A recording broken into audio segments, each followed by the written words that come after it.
Okay, so next up, I'm going to be talking about the culture and and how different it is from the UK and what I've found to be what I've liked and what I found really interesting. So Korea is goes without saying it's very different from the UK. Um, Also need to preface this part by saying that I'm living in Busan, which is the second biggest city in Korea. So a lot of what I've experienced day to day is more relevant, more about what it's like living in a Korean city, and so might not be completely accurate of the entirety of what it's like living in Korea. Um, so some of the standout differences was that everything was very new, like there's lots of skyscrapers and buildings kind of being up every day. Construction is very efficient. Um, Loads of new technology. It's one of the forefronts for new technology in the world. Actually, there's loads of tech giants here. You've got Samsung and LG and SKT and um, many other tech giants who are all based here.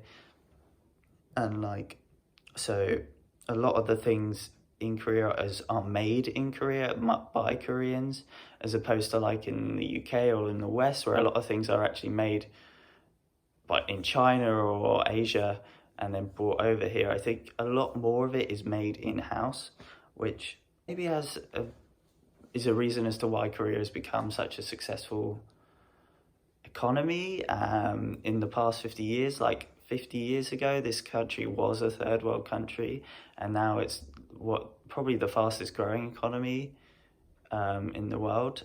And so, yeah, it's really impressive what you can see here. Everything's very efficient and convenient, and consumerism is kind of like really stepped up a level. For like some examples, is just like um, it's like a really small thing, but like they have whenever it's in any of the big shops, department stores, or like other shops, and it's been raining, they have these things by the door where you stick your umbrella in it and it wraps it in a plastic bag so that your umbrella doesn't drip water all over the store. And yeah, the disregard for how much plastic is being used is kind of ignored.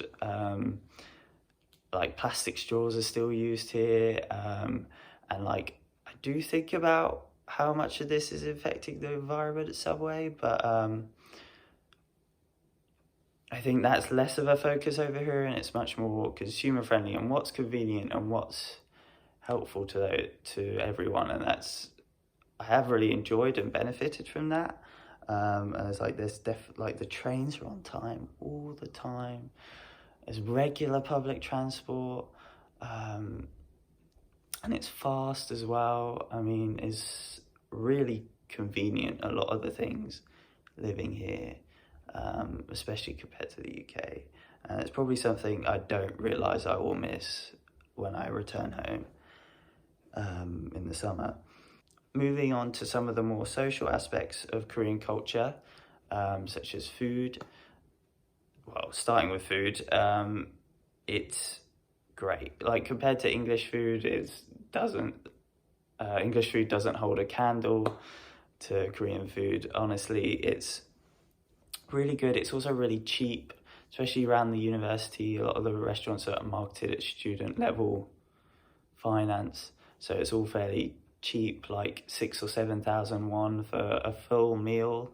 And if you wanted a meal of the same size and quality in England, you're spending about 12,000 won. Is like £4 versus 10. It's about £4 here versus about 10 quid in the UK. So it's definitely cheaper and much better, which is really good. Also, when you're eating out, it's more of like it's more social in the sense that a lot of the food you get is to share. So you would get these like big dishes or like plates of food to share. Especially a very Korean thing is having like lots of side dishes and one like big main plate of maybe meat or fish. Some like example dishes is like samgyeopsal, which is Korean barbecue, or chimek, which is fried chicken and beer. Yokbal maybe, and like also in Busan, there's like lots of seafood based dishes. So yeah, that's been really interesting. I really enjoyed that. It'd be really cool if more of those types of restaurants kind of made their way to the West and the UK. And when you go out to drink, it's usually also accompanied by eating. Like in the UK, we'll like to, when we go out to drink, we'll go to a bar or a pub, maybe before going to the club, and you won't eat anything at these places, you just have drinks. Whereas in Korea, it's normal to be like going from one food place to another food place throughout the night, and then at the food places, they will also serve alcohol, and the main alcohol drunk is soju and beer. Like, don't really drink anything else other than that unless you're at a bar. Whereas Korea do have plenty of bars as well, and clubs. But yeah, I think it's quite interesting how it's fairly common to go from food place to food place and get alcohol at these places, as opposed to just going to pubs, which aren't really a thing over here. Also, shout out to street food. Just wanted to quickly mention that, like, in some of the main busy areas in Korean cities, you'll have these like streets where like little carts will line the streets, and they'll each be selling like food, like an individual item of food, and it's all really nice. It's often quite unhealthy, but it's quite cheap. And like if you go to a few of these carts, you probably will have filled up. It's like the equivalent of maybe eating a meal, so it fills you up as well. So yeah, if you do go to Korea, I definitely recommend trying finding a street food street and spending a night eating street food, because it's really good. Drinking culture is also really big here, especially among students. I have a theory about that. So there's a thing known as the Korean all-nighter, where you stay up until the subway opens again which is the first train's around 4:35 a.m. And the last train is around midnight. So between midnight and 4 a.m., you can't really go home unless you take a taxi, which are really expensive at that time of night. So most people will spend all night drinking until 5 a.m. And I think also it's very popular among students because of the high stress of all the studying. They'll need to relax and have like lots of alcohol. Also, the dorms close at 1 a.m. and don't open till 5 a.m.